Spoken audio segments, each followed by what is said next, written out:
గుడి వెనక భాగాన్ని ఎందుకు మొక్కుతారో తెలుసా? గుడి వెనుక ఉన్న భాగాన్ని గుడికి వెళ్ళిన భక్తులు చాలామంది సైతం మొక్కుతుంటారు. ఒక్క దేవాలయంలోనే కాదు, ఇలా ప్రతి ఒక్క ఆలయంలోనూ భక్తులందరూ ఆచరిస్తారు. ఇలా చేయడం వెనుక గల కారణాలు అయితే చాలామందికి తెలిసి ఉండదు.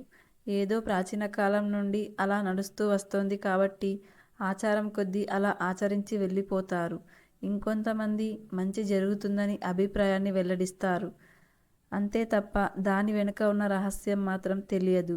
ఓ బలమైన కారణం అలా మొక్కడం వెనుక ఉందని జ్యోతిష్యులు చెబుతున్నారు. గుడిలో మూల విరాట్టు ఉండే గర్భాలయం ప్రశస్తమైంది. గర్భాలయంలో మూల విరాట్టుని గోడల మధ్యగా కాకుండా వెనుక గోడకి దగ్గరగా ప్రతిష్ఠిస్తారు. పూజలు నిత్య మంత్రార్చన చేయటం వలన భగవంతుని పాదపీఠం కింద ఉన్న యంత్రంలోనికి మంత్రశక్తి ప్రవేశిస్తుంది. దీనితో ఆ విగ్రహానికి ఓ ఆకర్షణ ఏర్పడుతుంది. ఆ మంత్రశక్తి వల్లే భగవద్ విగ్రహం నుంచి తపకిరణాలు 4 దిక్కులా ప్రసరిస్తాయి. ఈ మంత్రశక్తికి అత్యంత సమీపంగా ఉండేది గర్భాలయంలో వెనక వైపు గోడ. అందుకే ఆ గోడకు శిల్పాన్ని చెక్కి ఉంచుతారు. భక్తులు అక్కడ ఆగినప్పుడు తపశ్శక్తిని పొందడానికి వీలుగా ఉంటుంది.